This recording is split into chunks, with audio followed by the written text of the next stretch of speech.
الحمد لله رب العالمين والصلاة والسلام على نبينا محمد وعلى آله وصحبه أجمعين.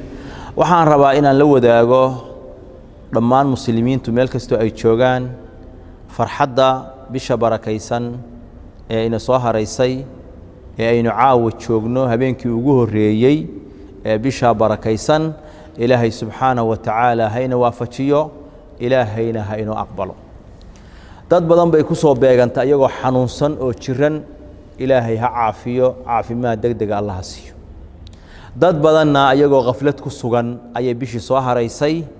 waa inaan ka baraarugnaa oo ka istaagnaa qaflada iyo halmaanka bishaan aan uga sugannahay waa shahr cadiim ah oo Ilaahay u barakeeyay Ilaahay quraankiisa uu ku sheegay habeenkii leelatul qadriga ahaana uu ku dhex jiro وكن هبين كخير بدن قفك خير كذا لقى حرمنا خير بدن لقى حرمي وبش النبي يقول عليه الصلاة والسلام هبين كوجوه الرياء مركل لجاره شياطين تعيال لكتينا ديا شنّا إرده هذا أيال لفرا الباب بدن النار تعيال لحرا إلهي حقي سأيال لجنا ديا قفك خير دونه يوسو قابل قفك شر دونه يو قابسو وكتشوك هبين كستنا وحاكسو جنب بشان عتقاء من النار والنار تلقى حرية أيها كسوغن إلهي هاينا ودره سبحانه وتعالى ما دام خير كاس ونوب اللوضي وإن نسينا جهدي يعناية قارعة يدكتون ديال ديرات صون كذا هديتها بشا صون كأن سومينه إيا هديتها قيام كي التراويح دا قفوا سيدا وصور تقشو أيونا أتو كان هيا هدو مسجد أي نقطه يا هدين نقطه قريقي سينو كتو كذا انتبا وإنو صنديعين خير كايساقع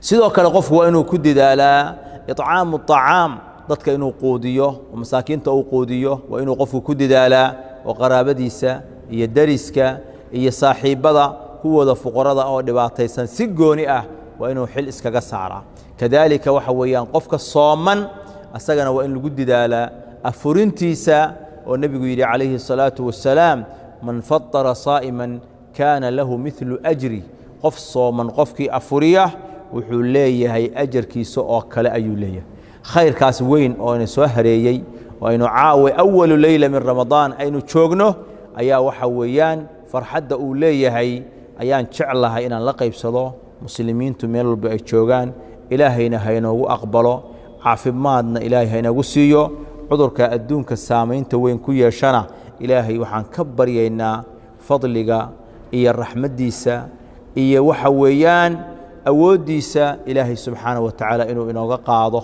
ilaahayna ina caafiyo bishaasna ay noo noqoto bishii caafimaadka aynu ku dhamaysanay ilaahayna ina dhaafiyo subxaanahu wa ta'ala sallallahu ala nabiyyina muhammad wa ala alihi wa sahbihi ajma'in